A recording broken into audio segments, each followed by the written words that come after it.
of the world. Yes, I'm here. Finally! I'm so excited. If you guys don't know me, my name is Melrose. Thank you for joining. I welcome you to my YouTube experience. I am so excited for you guys to be here. I want to express to you so many amazing things that are going on in my life, and I want to share it with you. It's time for me to now share all of the fishes that I have been fishing and picking out of the ocean and share them all with you, all of my lessons, all of my pitfalls, all of my glory, all of the fruits of my labor. Now it's time to do what I was chosen to do. So I want to welcome you. This is going to be the series of multiple projects that I'm going to be working on.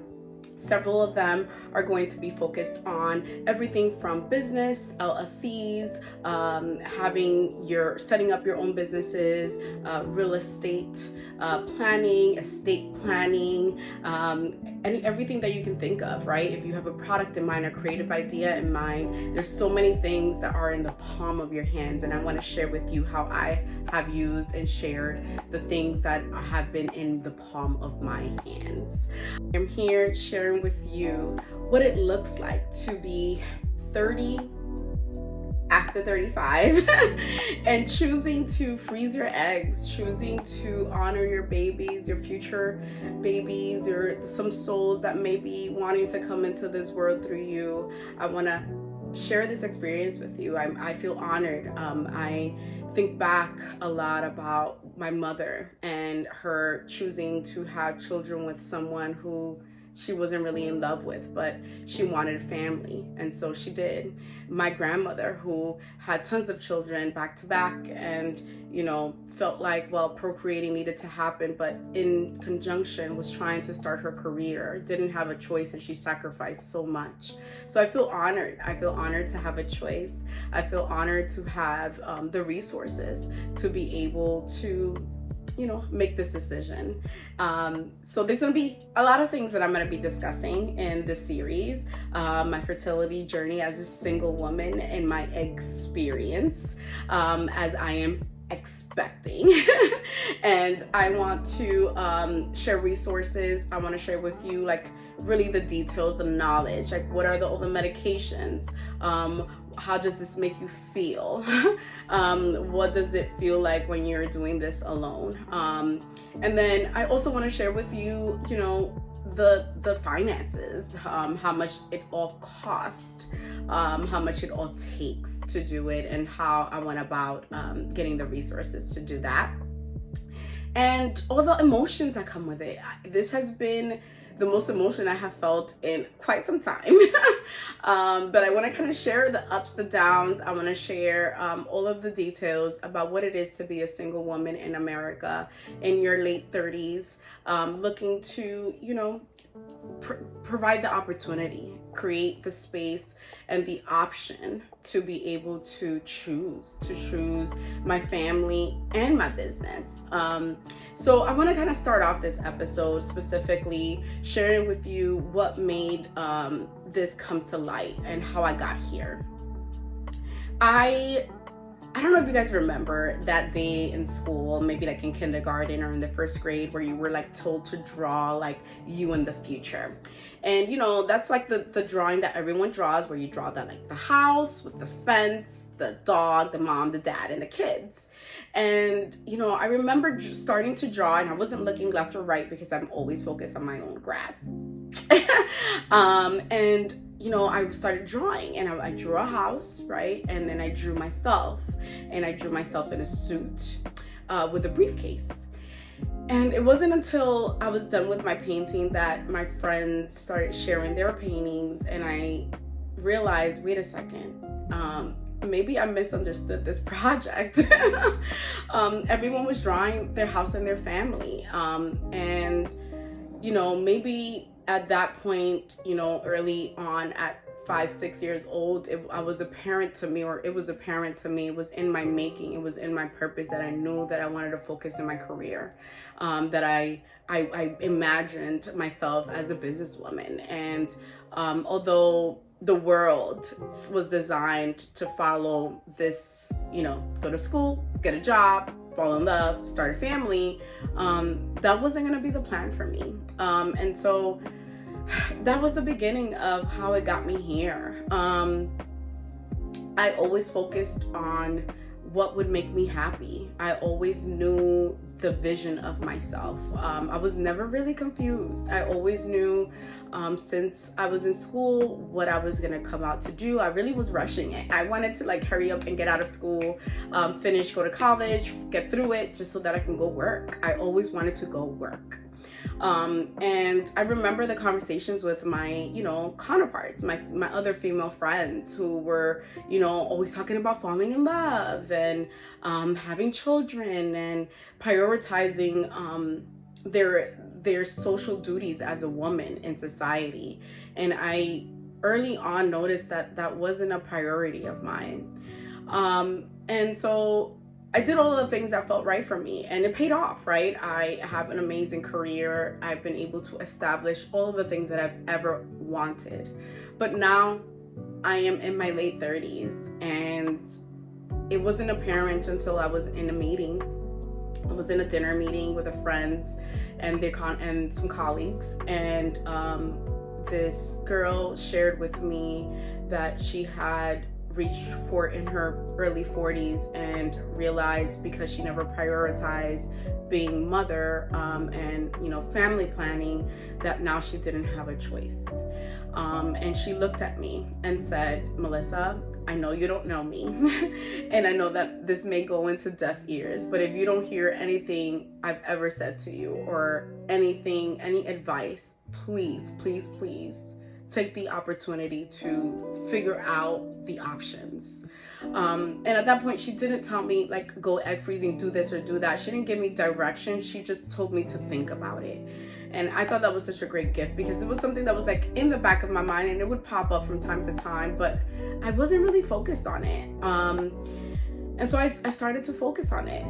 It led me to have conversations with a coworker, and she shared that, the company that I work for has a program where they help, women with family planning, everything from IVF to egg freezing, to, all options, adoption, whatever they may need. And so I started the process, and I started looking into it. And now I'm in day 7 of my egg freezing fertility journey. I must admit, as much as I love children, this is not going to be a story about, oh, I hate kids and I never wanted to have kids. That's not it. I just never prioritized it. It wasn't a hard no or a easy yes. It was just, if it's meant to happen, it will, right? And that's not something that I will be honest to say that in everything else in my life I've planned, right? I've planned where I was gonna work, I've planned where I would live, I planned where I would buy homes, everything else we planned, but this thing I was not planning.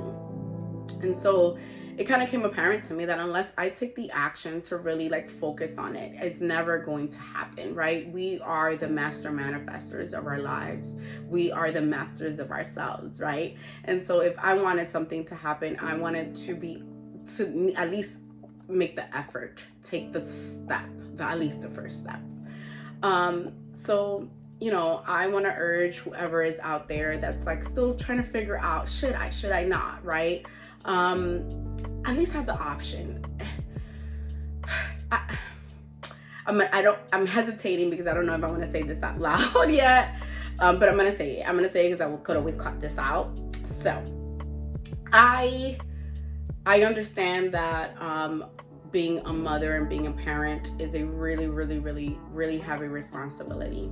And I've been praying about it and manifesting about it to the universe, God, Buddha, Allah, Yahweh, everybody, Buddha, that if there is indeed a soul that must come into this planet through me, that I will for sure dedicate to it. And I think I'll be great at it.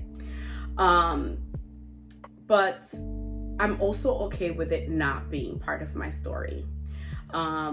And so I'm in this experience very honest with myself, honest with the fact that, you know, I don't want to be a single mother. I do not want to be a single mother. I was raised in a 2-family home until I was 13, and then my dad left, and my mom raised us as a single mom. I saw the hardship. I saw the impact. I felt the impact that it had on me as a child, and my siblings.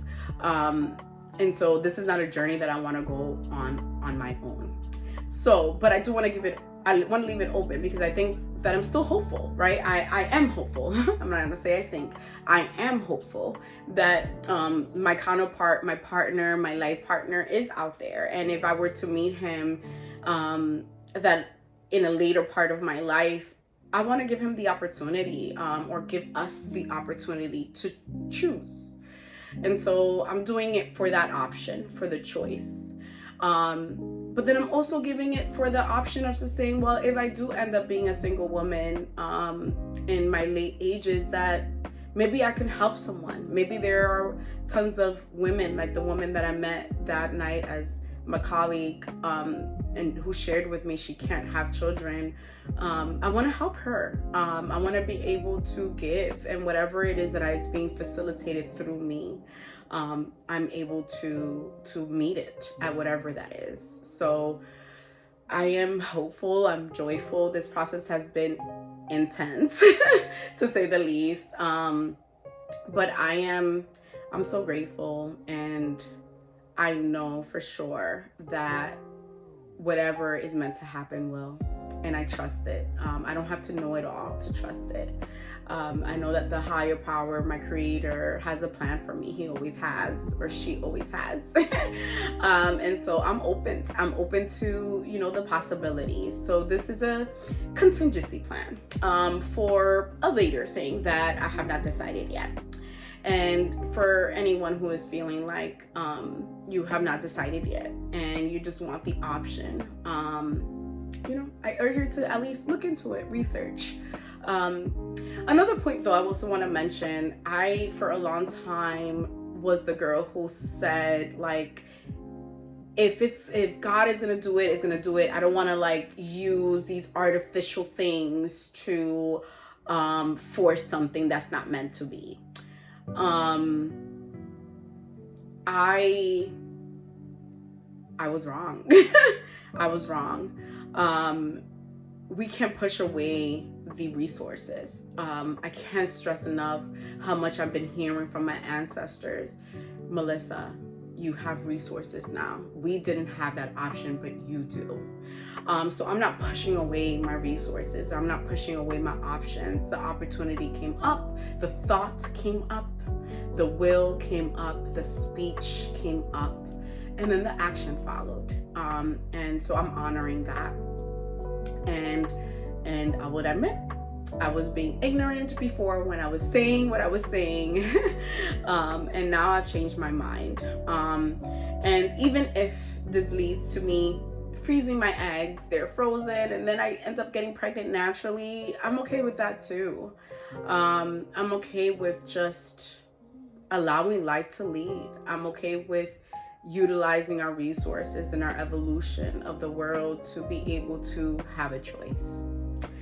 So the next couple of episodes, I'm going to provide lots of information. I'm going to come and try to give you tons of videos. I'm going to share a lot of the video footage that I've been doing, where I've been giving myself injections every night and now every morning. I'm going to share with you all of the medications and what they do and what they're used for and how much they all cost, because actually that's the most costly part of this process, is the medication.